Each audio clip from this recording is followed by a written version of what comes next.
tagal naman ni Kalima. 10 minutes na, grabe.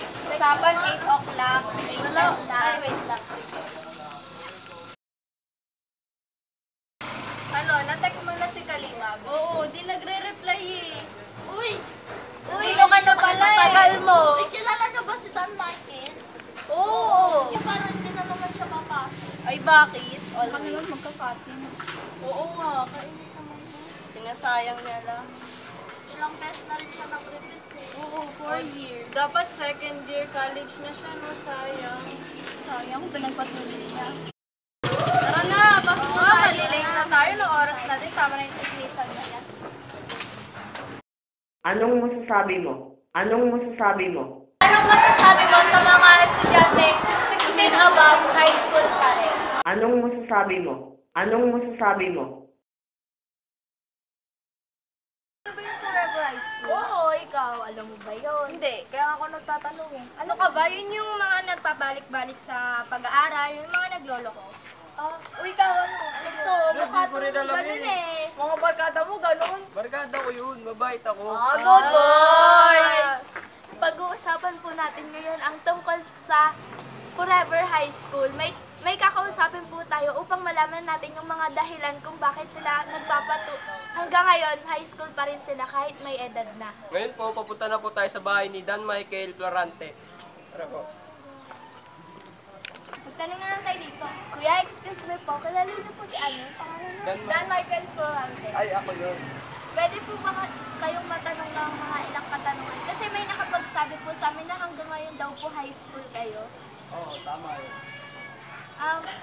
Ano po ba yung mga dahilan kung bakit hanggang ngayon high school kayo? Ay, pagsuntukan, pakulit, tutulog sa rin. Ba't niyo po nagawa yun? Wala lang, trip lang. Pag may pagkakataon na yung parang babalikan mo yung dati mong classmate, yung dati mong year, aayusin mo na ba yung pag-aaral mo? Oo, pero meron pa din scoring kakulitan. Hindi maiwasan na kakulitan pag mayroon ang mga klase mo. Nung nalaman, hindi ka ba, parang hindi pa pumasok sa isip mo na tumigil ka na kasi yung parang hindi na para sa'yo yung relasyon, gano'n. Hindi naman, ano lang yan, parang paano lang yan, yung makikisama ka lang naman sa kanila. Ilan taon na kayo, pabalik-balik sa school? Bali, first year, isang taon pa lang, pero pang-apat ko na tangay. Ano na pong grade niyo ngayon? Grade 8. Saan po kayo nag-aaral? Dito, Dinoy, sa akin. Wala ka ba pinagsisihan? Pero naman, Ano yun?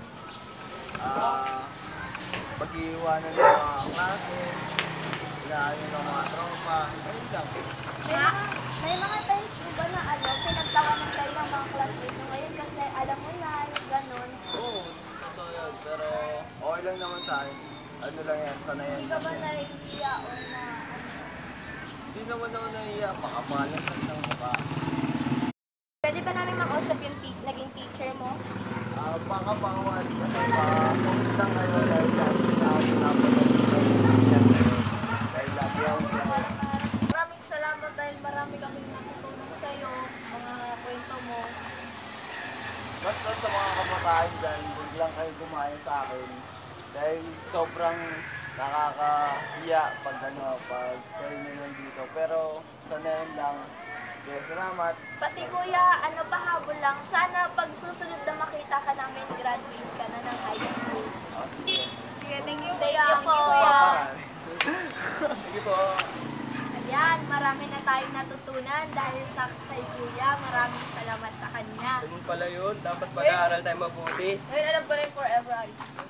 Ang hirap din pala ng mga naranasan niya, no? Napahiya siya. Ako, kung sa akin siguro nangyari yun, siguro sumuko na ako. Pero ang tibay din ng loob niya, no? Bilib ako sa kanya. Sana makagraduate na siya next year. Kaya nga. Sana kung pwede, kasabay natin siya. Mas lapit-lapit pa.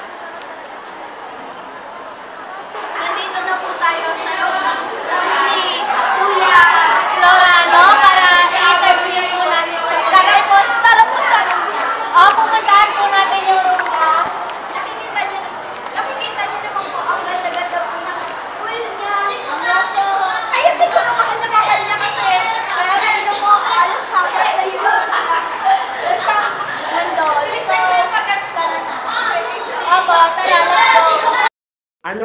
masasabi mo? Anong masasabi mo? Masasabi mo sa mga estudyante 16 above high school pa rin? Para sa akin, hindi na pinapahalagahan yung mga pinag-aaralan niya. Parang pinapabayaan din siya ng mga magulang niya. Sabi ko sa mga estudyante 16 above na nasa high school pa rin, ay masasabi ko silang isang matapang na estudyante kasi, paano ba? Ay, sir. Isa silang matapang na estudyante kasi despite their ages, kaya pa nilang pumasok, hindi sila nahihiya doon sa mga klase nila na hindi nila ka-age. At nakikipagsabayan doon sa mga mas bata sa kanila. Thank you po.